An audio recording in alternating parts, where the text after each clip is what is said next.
Hi, it's Jan Beta, and in the last video I fixed my 1351 mouse for the Commodore 64 and Commodore 128, and it still works.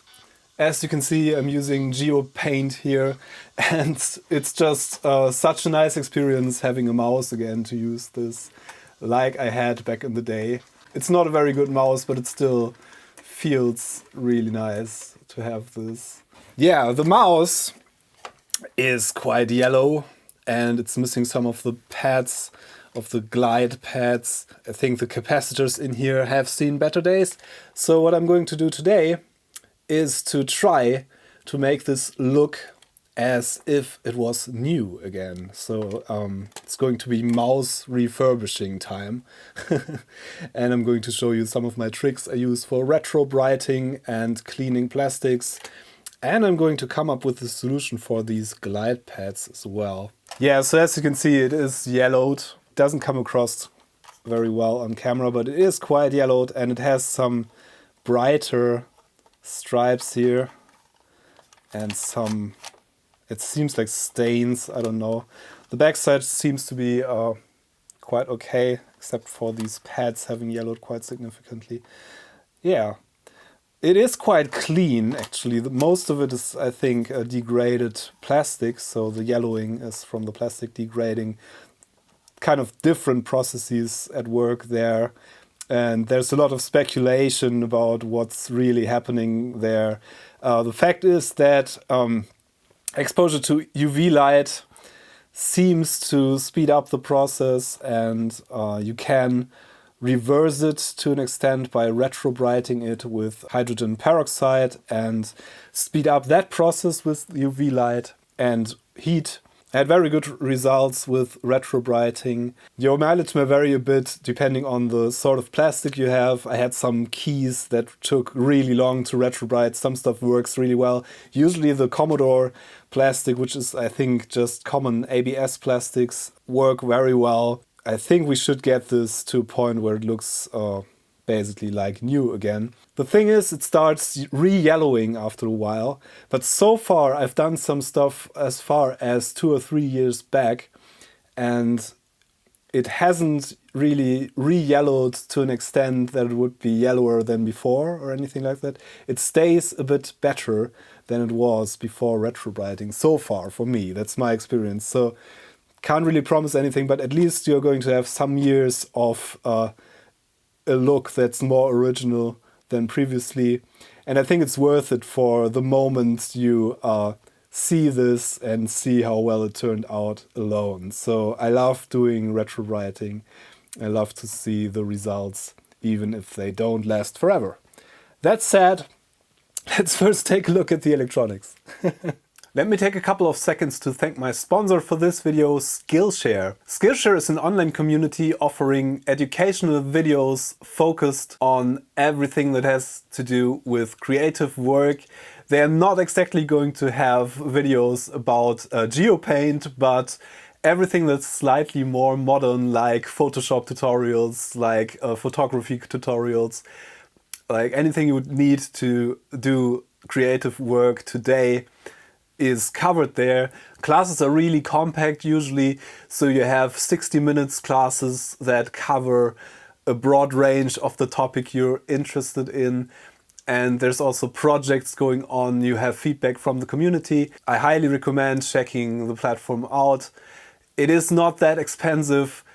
If you have a yearly subscription plan, you pay less than $10 a month. And also the first 1,000 people who click on the link in my video description are going to get a free trial of Skillshare Premium to check it out. I highly recommend that. Actually got carried away a bit with playing with GeoPaint. But now for the electronics. As we've seen in the last video, it's just a matter of removing 2 screws. And the rest of the mouse just clipped together.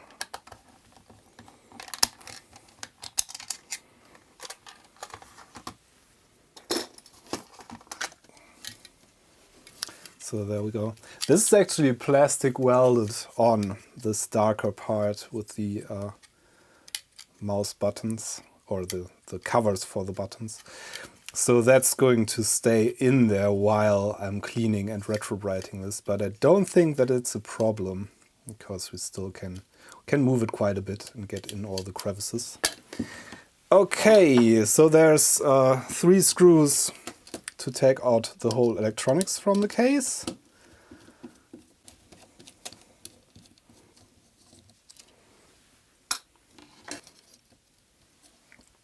So there we go.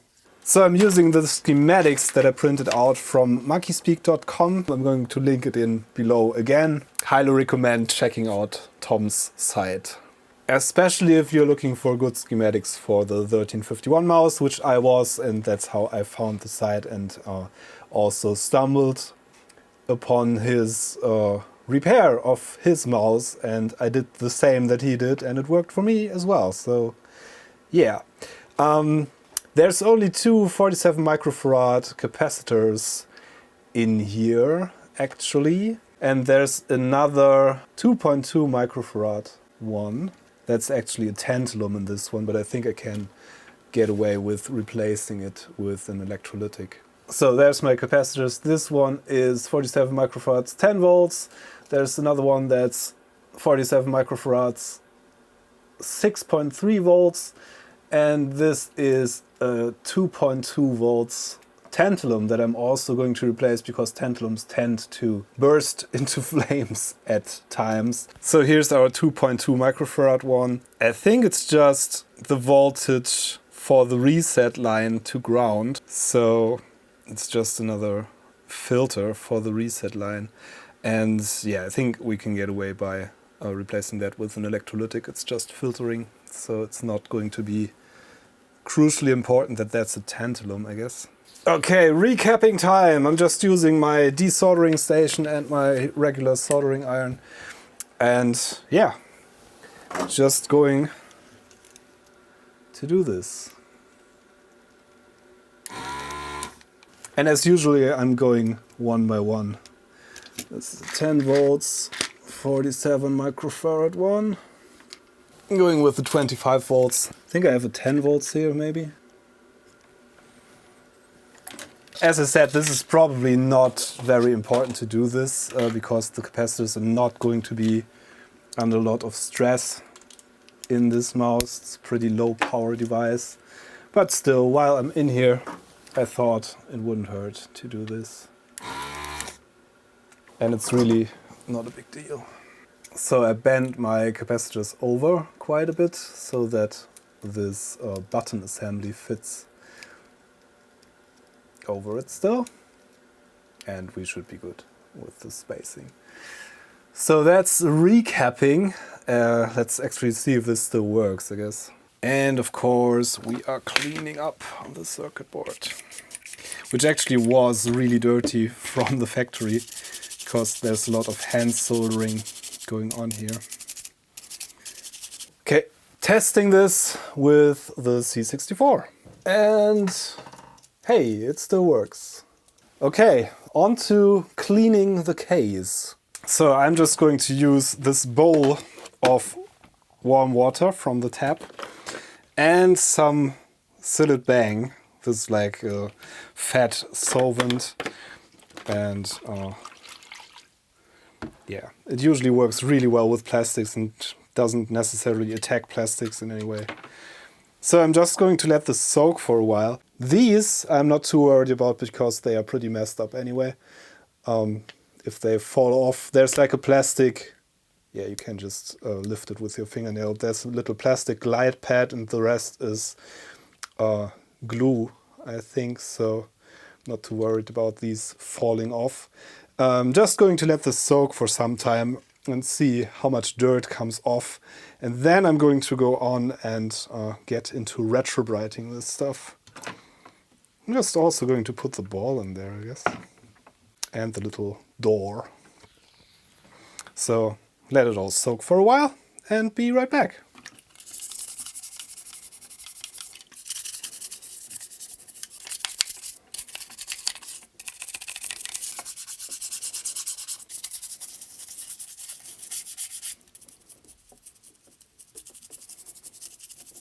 So I have rinsed this and scrubbed it with a toothbrush.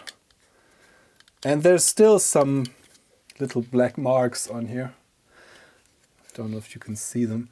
And I'm just going to use a magic eraser sponge to try and get rid of them. This just takes away tiny amounts of the plastic. And usually it's a very good way of getting rid of some slight dirt there. And it sounds funny. Okay, I'm just going to rinse this again, I think. I think I want to get rid of the glue on the back here as well. And just take that all off.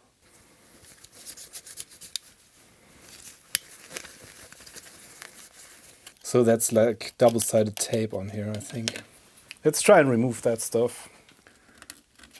Yeah, I think I want to remove the plastic parts and then reattach them. That's probably the way to go. We can just, these plastic discs just come up because they just come off because the double-sided tape that's on here doesn't stick anymore. So we're probably going to get away by just cleaning this up, removing the original glue, and then sticking some new double-sided tape on here. Unfortunately, one of the pads is missing, so we're going to have to come up with a solution for that. Yeah, but this seems to come off with some alcohol and some patience. And there is plastic pads on here still, but there was another layer of plastic pad. So that's quite interesting. I'm using some lighter fluid now to clean up the glue residue. There's pieces of plastic glued in there that are a bit elevated. So this is level with this surface, and these are level with the little walls around them, basically. And then they added another layer, the gliding pads, of course, so they are what actually touches the ground, or the surface, not the ground most of the times, I guess. Okay, so it's time to get some retrobrighting going. As usual, I'm using my peroxide cream, which is a 12% hydrogen peroxide cream. This is usually used for bleaching hair. This is exactly what it is. Yeah, you can get this quite cheaply. I'm going to put a link in the video description for this stuff.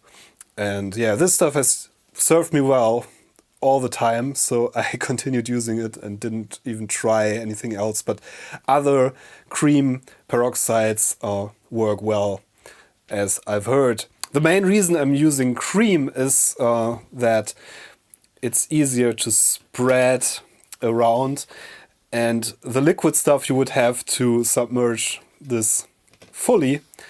I also do that for keys and small parts, but my experience with this stuff is that it just works really well. And what I do is to put a small film of it on top of the surface I want to retrobrite.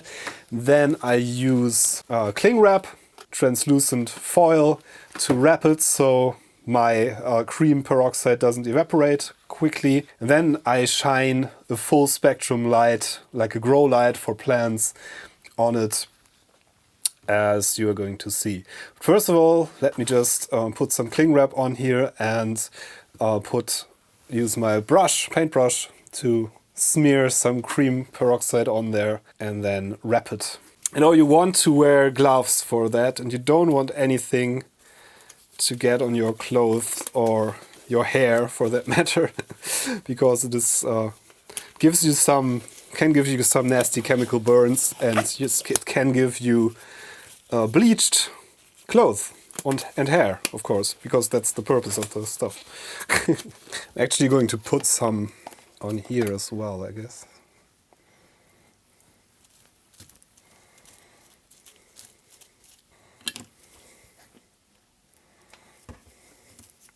And you just need a very thin film of it, actually. Don't need anything on the inside actually. Need some on this side here.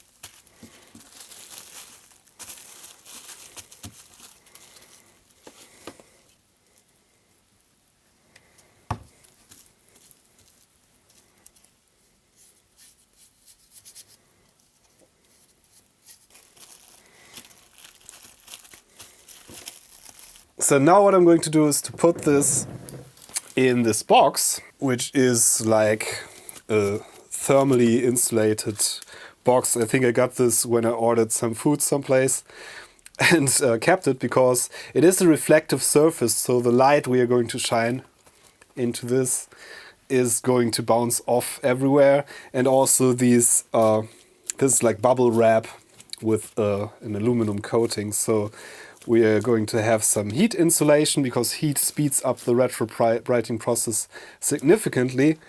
You can also get away with just using heat or just using UV light, but both combined gave me the best results so far. You don't want to heat stuff up above 60 degrees Celsius or thereabouts, because that's when the plastic starts warping. So here's my grow light. It has some floral stuff happening on the perimeter. Very beautifully designed.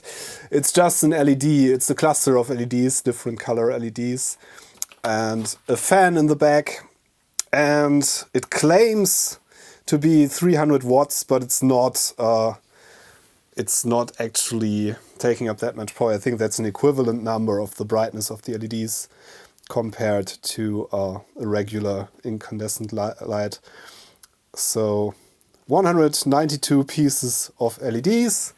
For this one, you can't get this exact one, but you can get similar ones on Amazon and basically everywhere.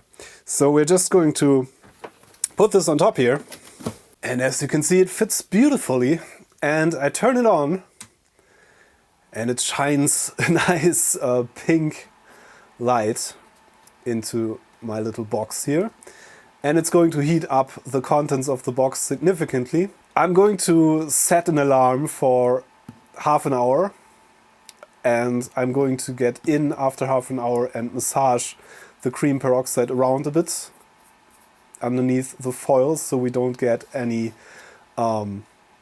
discoloration or any streaking or stains or anything like that. So it's evenly retrobrighted. I'm going to come back after half an hour. See you. Okay, 30 minutes later, just going in here. So it actually already looks better, and it's quite warm in here. Yeah, this is not going to take long at all. Let's see our test piece here. It's already close, so I think we only need one more go or something like that. One more round, probably.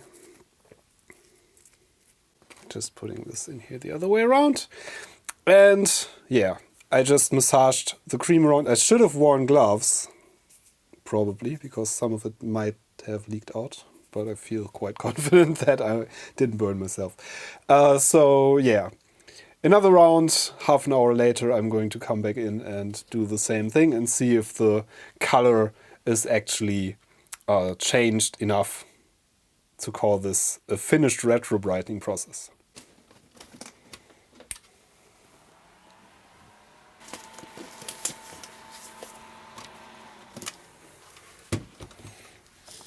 Okay, think that should be pretty much it.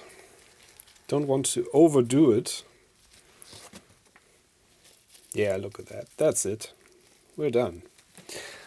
So I'm just going to free these pieces. Actually need to do this a bit, I guess, because it's a bit... this got a bit brighter than this, actually. Yeah, I'm going to put this in there for one round. And I'm going to wash the other parts.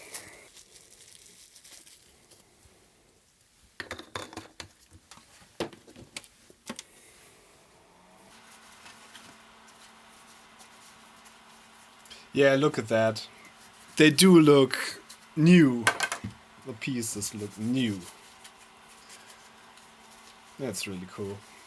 I love retrobrighting for that reason, even if it's not a very lasting process.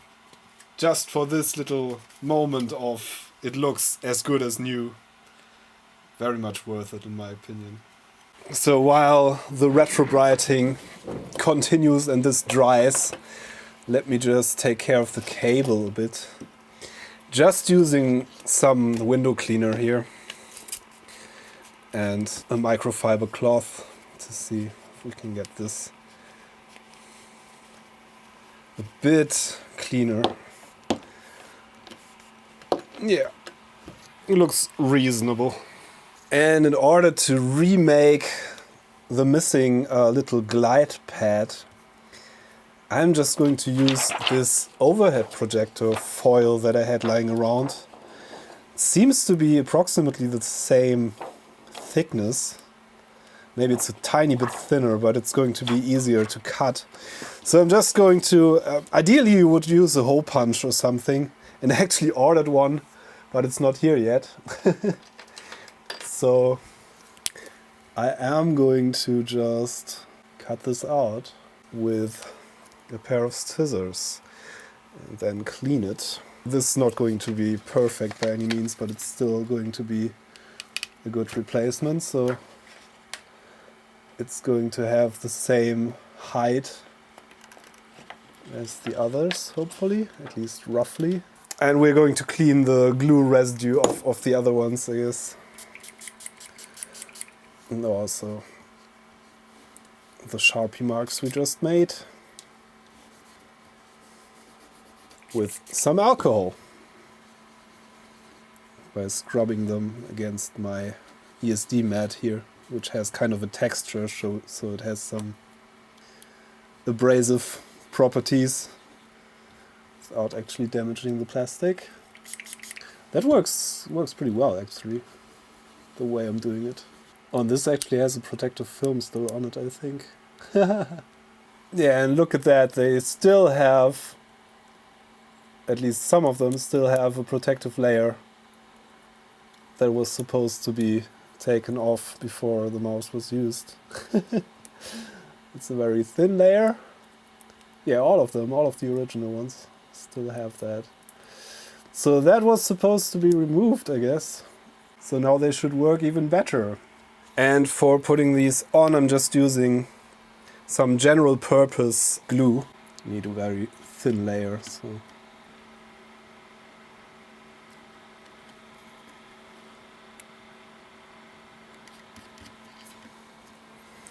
Yeah, look at that.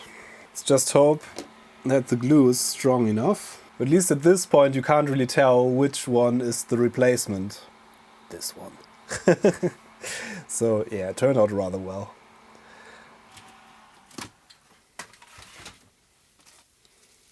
Yeah, we're there. So I'm going to wash this and put the mouse back together. Okay, time to put it back together. And as you can see, it turned out really brightly. I hope the glue holds up well. That's the only thing I'm a bit concerned about, because it's just all-purpose glue. Could use another, like, stronger glue for that. I think the ideal thing would be to use double-sided tape, like adhesive tape. So that would probably be the best idea. I think that's what they used originally. So yeah, let's just see how this goes together.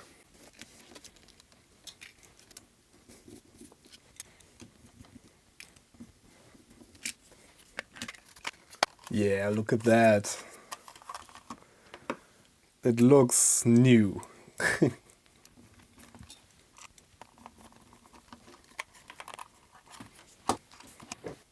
Yeah, there you have it. Our 1351 looks as good as new, really. So, yeah. So now, of course, the most interesting question is, will this still work as a mouse on a Commodore 64 or Commodore 128? Let's try it. Yeah, and as you can see, It works beautifully. Triangle. Circle. Diamond. Square. Cross. What a nice game. Rectangle. Yeah, as you can see, the mouse turned out beautifully and it still works too. So that concludes this restoration. I hope you enjoyed this. Hope you found some informative bits in here. I certainly enjoy having one of these in pristine condition again and being able to use it on my Commodore 64 and 128 as I did back in the day. So yeah, thank you very much for watching. Thanks to everybody who supports me on my Patreon or on the channel memberships page on YouTube. I'm Jan Beta. Thanks for watching. See you next time. Bye. Which of these is a triangle?